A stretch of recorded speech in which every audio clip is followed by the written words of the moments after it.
Hello and welcome back to Nuts on Cars. So in the last video, I worked out that in the 20 months of ownership, my current Cayman, had cost £20,000. So I thought there's got to be a better way of doing that. And it turns out my previous car, a Boxster 2.7981, was much more cost effective. So I've run through the numbers and the figure is much nicer. So it kind of made me think this really is the best way you can buy a Porsche and without it breaking the bank effectively. Or being the most cost effective way you can do it.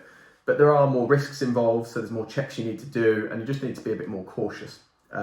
So basically just give you the quick background on the car. So the car was up on piston heads at the time. Now this was August 2017, so the prices are a little bit out, but the car was up on piston heads for £25,500.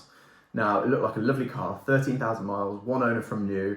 It was about 2 hours in the car up north, but if the car's nice, I'm happy to make the journey. So the next day we drove up and went to have a look at it. Turns out everything was as expected. It had been garaged. It was a bit dirty, but it was in lovely condition.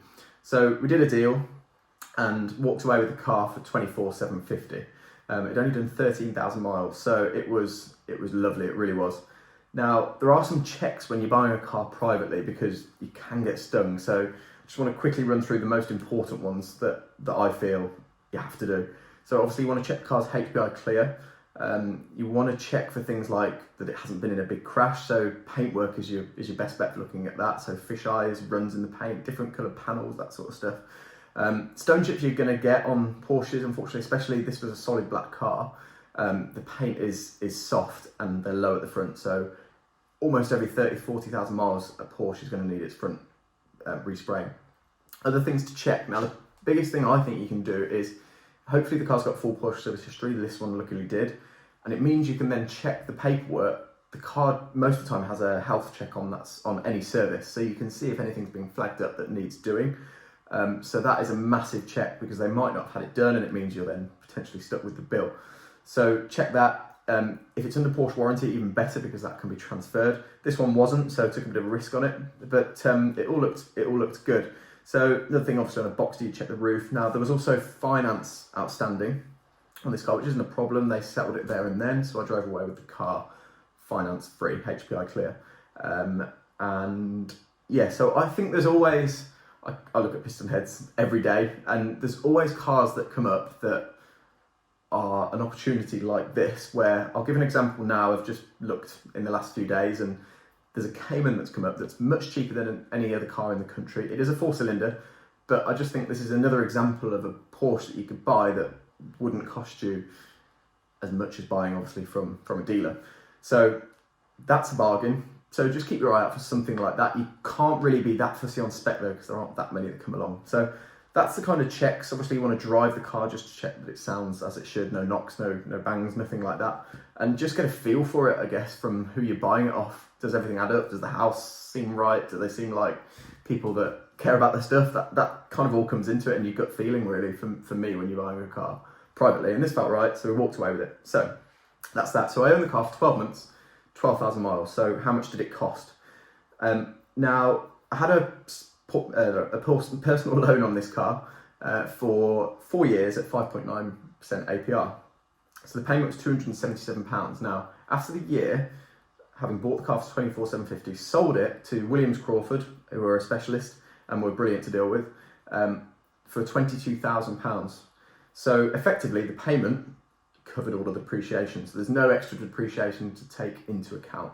So that's the massive thing, really. I've run a car by just paying a payment, and there's no, I'm going to pay to get out of it. I've still got all my deposit effectively that I had in the car, which compared to my Cayman, that hasn't happened. So that's the biggest thing. And that's purely because I bought it privately, obviously. Now, at the time when I bought it, the cheapest car on Porsche website was £31,000. So that's how much sort of money you can save by buying a car privately. Now, the spec on this car was not good.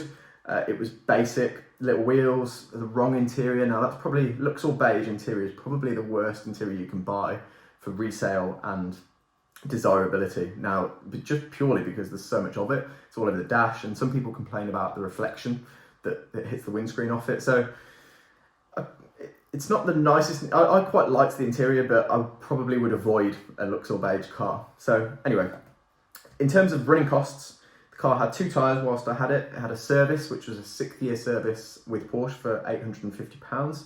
And the only issue I had was some wiring, basically. When you park up the car, the fans would stay on as if it was too hot. They would just stay on for ages.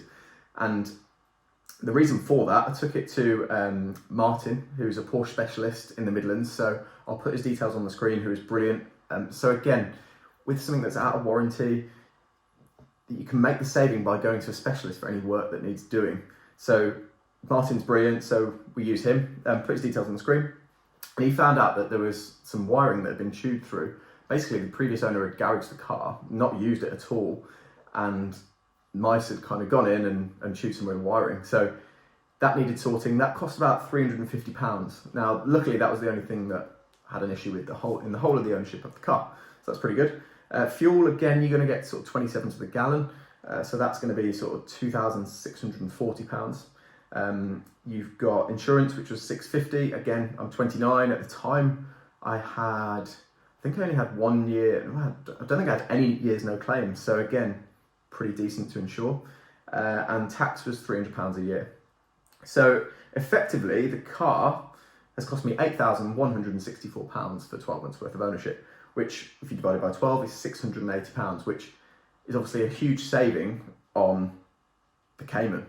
So for me, that's kind of makes me think, next time will I approach buying a Porsche in this way? Probably, just purely because it's such a big difference. And yeah, so I just wanted to kind of put a video together as to how to do that and how you can save money, and is it potentially the cheapest way you can get into a Porsche. Let us know if you've done it any cheaper, and yeah, that's all I've got for today. So hit the like button if you like the video, and subscribe for the next one. We'll see you soon.